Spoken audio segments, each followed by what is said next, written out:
السلام علیکم ورحمۃ اللہ، بسم اللہ الرحمن الرحیم۔ آپ سے گفتگو کرتے ہوئے ذہن میں بہت سے موضوعات آتے ہیں جن پر گفتگو کرنا میں سمجھتا ہوں کہ ضروری ہے، اور موضوعات کا یہ تنوع ہماری گفتگو کو انشاءاللہ آئندہ مزید اہم اور دلچسپ بنائے گا۔ اور یہ موضوعات جو ہیں یہ ہمارے معاشرے میں ہماری سماجی اقدار، مذہبی رویے، ہمارے سیاسی ماحول، ان سب چیزوں پر ہم انشاءاللہ گفتگو کریں گے۔ لیکن ابتدائی طور پر جن چیزوں کو میں زیادہ اہم سمجھتا ہوں، میں چاہتا ہوں کہ وہ باتیں آپ سے شیئر کی جائیں، کیونکہ سب سے زیادہ ضروری بات یہ ہے کہ ہم کوئی بات جو ہمارے مزاج کے، ہمارے ماحول کے، ہماری تربیت کے، ہمارے بنیادی اپ برنگنگ کے تھوڑی سی بھی خلاف ہو، اس بات کو برداشت کرنا ہمارے لیے بہت محال ہو جاتا ہے۔ ہماری تربیت اس انداز سے ہے کہ ہم صرف وہ بات سننا پسند کرتے ہیں جو بات ہمارے اپنے پسندیدہ یا جس بات کو ہم نے پہلے سے قبول کیا ہوتا ہے اس بات کی موافقت میں ہو۔ اس سے تھوڑی سی بھی ہٹ کے بات جو ہے وہ ہمیں اجنبی لگتی ہے، اور ہم یہ چاہتے ہیں کہ ہم اس بات کو سنیں ہی۔ ہمارا دین جو ہے ہمیں اس لیے دین فطرت لگتا ہے کہ وہ زیادہ اہمیت اس چیز کو دیتا ہے کہ بات دلیل پر ہونی چاہیے۔ یعنی اگر دلیل سے کہی ہوئی بات جو ہے وہ ماں باپ کی، معاشرے کی، اساتذہ کی باتوں سے خلاف بھی ہو، دلیل آپ کی صحیح ہونی چاہیے، دلیل جو ہے وہ قوی ہونی چاہیے۔ اگر دلیل بہتر ہے تو وہ بات بھی بہتر ہے۔ اس میں نہ بڑے چھوٹے کا خیال ہے، نہ بزرگ اور بچے کا خیال ہے، بلکہ اس میں جو قوت ہے وہ دلیل کی ہے۔ تو ہمارے ہاں دلیل کے ساتھ رشتہ جو ہے وہ بہت کمزور ہے۔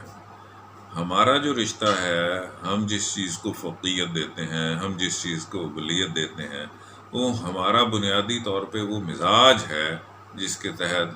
ہم بڑے ہوئے، ہم نے چیزوں کو قبول کیا۔ رد و قبول کا جو معیار ہمارے پاس، ہمارے معاشرے میں موجود ہے، یہ کوئی ایسا صحیح معیار نہیں ہے۔ اس معیار کو بدلنے کی ضرورت ہے،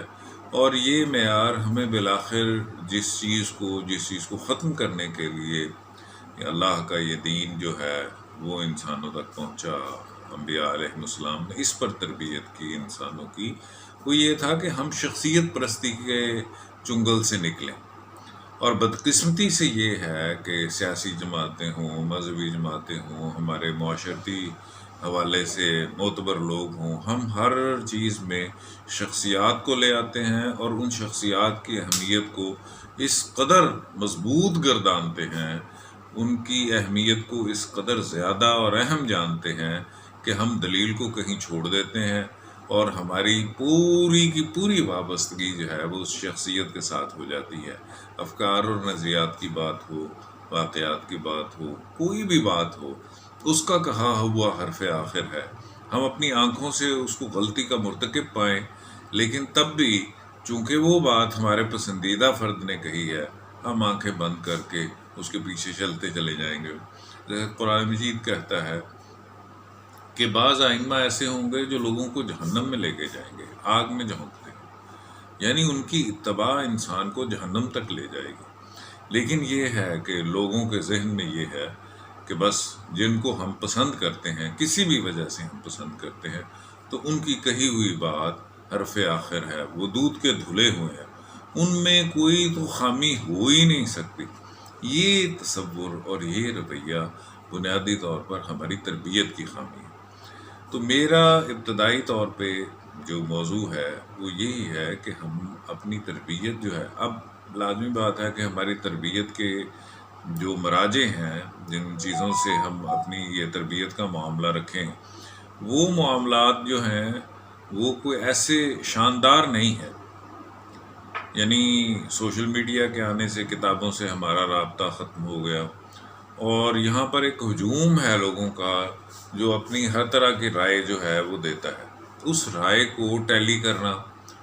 اس کے لیے پھر لازمی بات ہے کہ کتب کی ضرورت پڑے گی، اور کتاب سے ہمارا رشتہ کمزور ہو گیا۔ تو اس رشتے کو بحال کرنے کی ضرورت ہے، اپنے جو مصادر ہیں، مراجع ہیں، ان کی طرف لوٹنے کی ہمیں ضرورت ہے، اور کتاب سے اس چیز کو ٹیلی کرنے کی ضرورت ہے کہ جو بات ہم نے کسی فرد سے سنی ہے، کسی جگہ پڑھی ہے،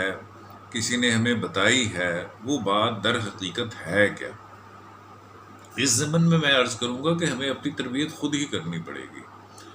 ہمیں اپنے تصورات کو، ہم اپنے جو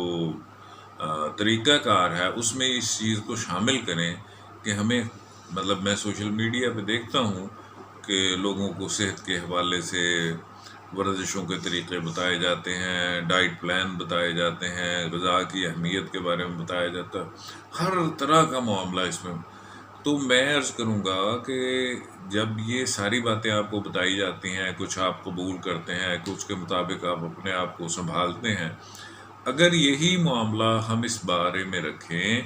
کہ ہمیں اپنی تربیت خود کرنی ہے، ہمیں اپنے آپ میں اپنا آپ کا جائزہ لے کے اپنے آپ میں پائی جانے والی خامیوں سے خود کو دور کرنا ہے، خوبیوں کو جو ہمارے اندر ہیں ان کو مزید نشو و نما دینی ہے، اور جو نہیں ہیں اور زندگی گزارنے کے لیے ضروری ہیں ان خوبیوں کو اپنے اندر اجاگر کرنا ہے، پیدا کرنا ہے، بڑھانا ہے، تاکہ ہم ایک متوازن شخصیت کے اعتبار سے معاشرے میں ایک صحیح راستے پہ چل سکیں۔ اور بحیثیت مسلمان ہم یہ سمجھتے ہیں کہ یہ جو موت ہے یہ زندگی کا اختتام نہیں ہے، جیسے اقبال نے کہا کہ موت کو سمجھا ہے غافل اختتام زندگی، ہے یہ شام زندگی صبح دوام زندگی۔ تو یہ اگلی زندگی کا ایک تسلسل ہے، درمیان میں ایک وقفہ ہے جس کو ہم موت کہتے ہیں۔ تو اس زندگی کو اگلی زندگی سے لنک کرنے کے لیے جو خصوصیات ہمیں اپنے اندر پیدا کرنی چاہیے، اور اس میں کامیاب ہونے کے لیے جو اپنے اندر ہمیں اقدار پیدا کرنی چاہیے اور اعمال ہمارے ہونے چاہیے، ان کو ہم اپنے اندر نشو و نما دیں تاکہ ہماری یہ زندگی بھی بہتر ہو، اس زندگی کو بھی ہم بہتر بنا سکیں۔ اور اس میں بنیادی چیز یہ ہے